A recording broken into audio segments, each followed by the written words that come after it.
Então, outra parte que a gente tem para falar da parte de transmissão de distribuição de vapor são alguns componentes que são muito importantes, que são as válvulas, tá? E as válvulas, elas têm dois grandes grupos, tá? Que, que atuam nelas. São as válvulas de controle de pressão e vapor e as válvulas de bloqueio, além de depois outras válvulas que a gente vai ver. Mas as primeiras que a gente vai ver são esses dois tipos, tá? As válvulas de bloqueio, elas são as famosas válvulas abre e fecha, tá? Elas não têm a função de fazer controle de vazão. Muito embora muitas vezes a gente pegue uma válvula de esfera, por exemplo, e tenta fazer controle de vazão com ela, ou acha que porque ela tem um castelo assim de parafuso, né, como a gente está vendo aqui, ela tem uma abertura lenta, então ela pode ser utilizada para fazer um controle do vapor quando você vai abrindo uma portinhola dessa, uma gaveta dessa, né? Mas na verdade elas não são dimensionadas para isso. Por quê? Porque uma válvula dessa ela não tem uma abertura de área constante ou perto de constante. Porque as tubulações são circulares, então quando você vai abrindo uma válvula nesse sentido aqui, a área que você está abrindo não é uma área constante, cada milímetro que você sobe. Você está aumentando a área de maneira desigual. Então você está tendo uma mudança na velocidade do fluido, na passagem do fluido, muito diferente de uma linearidade. Então essas válvulas não se atendem para fazer controle de vazão, elas se atendem para fazer bloqueio. Então as válvulas de bloqueio mais conhecidas que a gente conhece, que a gente tem, são a válvula de gaveta, que é essa que a gente está vendo, a válvula de esfera e comporta, entre outras, tá? Então aqui a gente está vendo a válvula de gaveta, o dispositivo dela é um dispositivo de sem fim, né, que vai fazer, você vai girando ali o volante, aquele volante ali, e vai levantando ali a nossa gaveta dentro da tubulação, permitindo que o vapor, o fluido, consiga escoar por baixo da abertura que ela vai liberando ali, nesse ponto aqui, enquanto você vai levantando esse dispositivo aqui, né? Uma outra válvula de bloqueio que a gente tem muito comum é a válvula de esfera. Ela tem um dispositivo de esfera interna, não está muito claro aqui, mas esse componente que vocês estão vendo aqui nada mais é que uma esfera perfurada. Então, ela é uma esfera que tem um furo. Eu não vou conseguir desenhar uma esfera aqui, mas esse furo é passante. Então, quando a esfera está alinhada com a tubulação, o fluido consegue atravessar, passando por esse furo aqui e atravessando a esfera. Quando você desloca essa esfera por 90 graus aqui no sentido de giro, você bloqueia, você coloca essa parte perfurada na direção do tubo e não mais no sentido do fluxo. Então você está impedindo que o seu fluido escoe. Então são válvulas muito baratas, tá? São válvulas muito utilizadas aí para fazer bloqueio de fluido, de ar, de vapor, de líquidos, inclusive. E muita gente utiliza ela fazendo aquela aberturinha parcial, né? Para fazer controle de maneira errada. Válvula de gaveta é muito parecida com a válvula de. Desculpa, a válvula de comporta é muito parecida com a válvula de gaveta, né? Vai ter uma abertura gradual e vai possibilitando a passagem do fluido por um dispositivo a partir de um dispositivo de abertura. Outros tipos de válvula que a gente tem são as de controle de vazão. Aí sim, você vai conseguir fazer com que o seu fluido passe numa quantidade que você deseja e não simplesmente bloqueie ele, apesar das válvulas de controle de vazão e regulagem de vazão muitas vezes poderem fazer bloqueio também, não são dimensionadas para isso, mas podem muitas vezes quando são fechadas de 100%. Tem seu emprego reduzido e estripamente ao necessário porque são válvulas muito mais caras e também de um perfil construtivo que tem perdas de carga muito maiores. Você imagina que antes a gente estava vendo uma válvula de gaveta que você simplesmente abria uma comporta e liberava uma passagem plena do vapor por ali. Agora, você está vendo uma válvula que tem uma série de passes aqui. Por exemplo, ó. Como é que funciona essa aqui? Essa aqui é a válvula Globo, tá? Ela tem um dispositivo aqui que sela a passagem, né, que a gente chama de globo. E esse globo é levantado, então, por onde o vapor vai conseguir vir aqui e depois está passando por fora dessa esfera e seguindo. Tem uma perda de carga associada a isso muito maior do que aquela que a gente estava vendo antes, né? Mas é muito mais interessante quando você vê uma válvula de agulha, por exemplo. Né? A válvula de agulha normalmente são para vazões menores, tá? Ela tem uma regulagem muito mais fina do que até a válvula Globo, mas ela tá ali. E olha a perda de carga que acontece. O vapor vem por aqui, ele vai ter que passar por dentro da sede quando você levanta essa agulha, e aí daqui ele vai atravessar para o nosso outro lado. Olha a perda de carga que tem associada a esse caminho. A gente tem diminuição no diâmetro significativamente da linha de vapor, ou da linha do fluido que você está trabalhando, e passando por dentro de um sistema de controle muito apertado, né? Então vai gerar perdas de carga aí bastante significativas. Por fim, tem as válvulas borboleta. Essas válvulas borboleta assim, são bastante utilizadas também para fazer controle de fluxo. E elas têm um problema bem sério, tá? Elas têm um problema a maioria das vezes elas não selam 100%. Então, quando você tenta fechar uma válvula borboleta dessa, ela não consegue fechar 100%. Ela bate numa sede que normalmente é uma sede até... uma sede muitas vezes de borracha aqui, onde ela vai tocar, né? E ela encosta e não consegue fechar, porque no mesmo lado que ela vai batendo aqui, ela vai batendo do outro lado também, por dentro ali, né?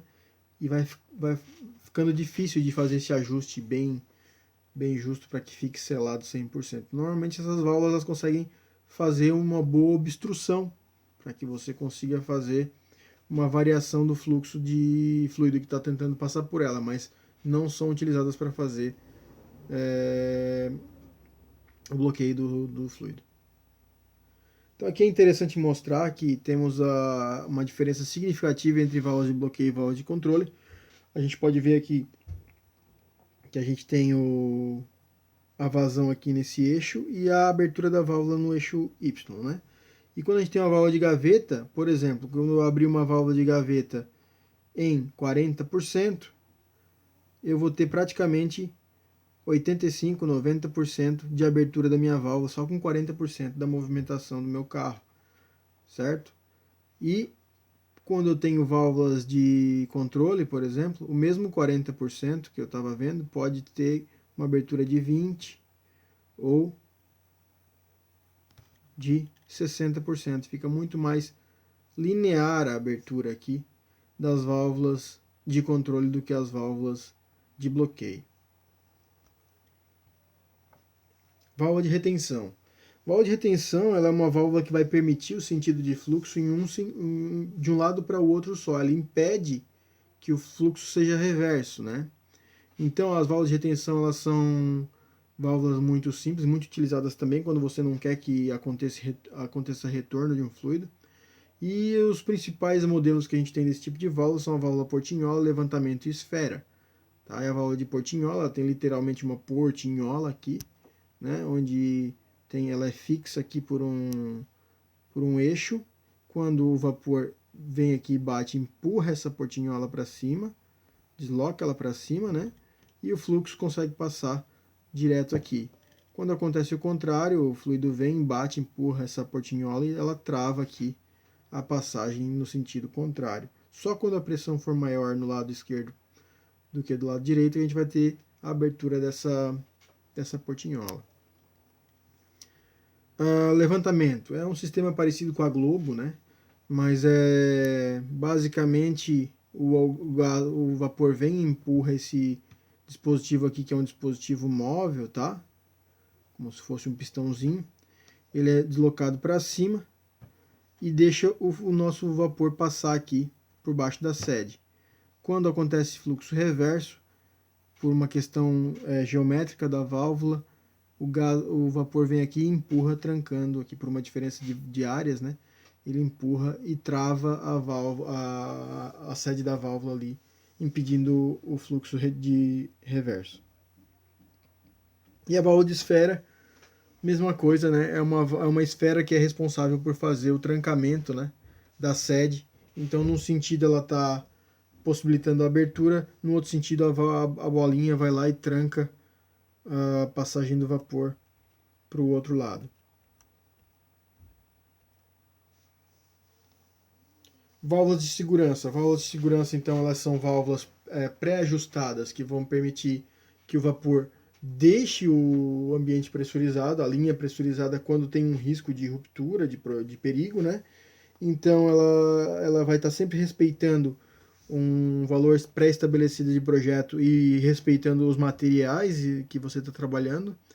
Então aqueles valores de pressão de limite lá, a gente está trabalhando com esses valores para poder ajustar essas válvulas, nunca podendo aí ultrapassar algumas pressões. A pressão da linha começou a passar demais, a válvula de segurança ela vai abrir e jogar vapor para a rua, impedindo de que o seu sistema fique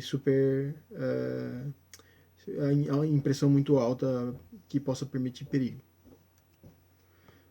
Os tipos mais básicos são os tipo mola, que vocês estão vendo aqui, uma mola que é comprimida sobre uma sede, e essa mola vai fazer a compressão que vai ser a pressão máxima que a linha pode ter. Se ela vencer a mola, ela abre, liberando o vapor para fora.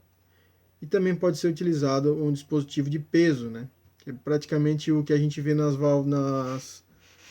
panelas de pressão de casa mesmo. Na verdade, você põe um peso lá, se a pressão for maior do que a força que o peso está fazendo sobre o bico abre e libera o vapor para fora. Então aqui tem até sistemas de contrapeso que você pode aumentar ou diminuir essa pressão, do mesmo jeito que você pode aumentar ou diminuir a pressão da mola em cima da sede. Válvula redutora de pressão é uma válvula que vai fazer a redução da linha para uma pressão inferior. Normalmente a gente tem uma linha principal trabalhando com uma pressão alta o suficiente para atender todos os equipamentos, e se você tiver pontos de utilização que trabalham com pressões menores, você tem que fazer a redução, porque você não pode trazer a pressão baixa para atender aquele ponto se não vai atender os pontos de mais alta pressão depois. Então, faça a redução de pressão onde você for necessitar de pressões mais baixas. Aqui mostra um corte dela, né, como é que funciona. Ela lembra muito uma válvula de alívio, né, uma válvula redutora de pressão, só que ela é pilotada, ela vai pegar pressões de linhas, né, para poder fazer pilotar ela e abrir ou fechar ela, para fazer a diminuição da pressão na saída da sua válvula. Tem uma coisa interessante que quando a gente faz a redução de pressão, a gente pode passar o vapor para superaquecido. Como é que funciona? A gente tem aqui a nossa escala de pressão e temperatura da água, né? E normalmente a gente trabalha com vapor saturado. O vapor saturado está nessa linha aqui, certo? Se a gente está nessa linha aqui e em algum momento a gente está reduzindo a pressão, por exemplo, nosso ponto está aqui. Deixa eu mudar a cor. Nosso ponto está aqui. Em um determinado momento, a minha pressão na redutora diminui, em algum tempo eu acabo caindo para vapor superaquecido, certo? Na prática isso não acontece, tá? Teria que recalcular o título, mas na prática não acontece, porque a gente sempre tem água junto, um condensado junto nessas linhas de vapor. Então esse condensado que acaba indo para vapor saturado, entendeu? Ao invés do líquido do vapor ir para vapor superaquecido. Só rapidinho como é que se faria uma montagem, né? E interessante vocês darem uma olhadinha como é que funciona aqui. Uma associação de vários componentes. E aqui um sistema de bypass aqui pela válvula 9, se você precisar fazer uma manutenção aí do sistema de vapor.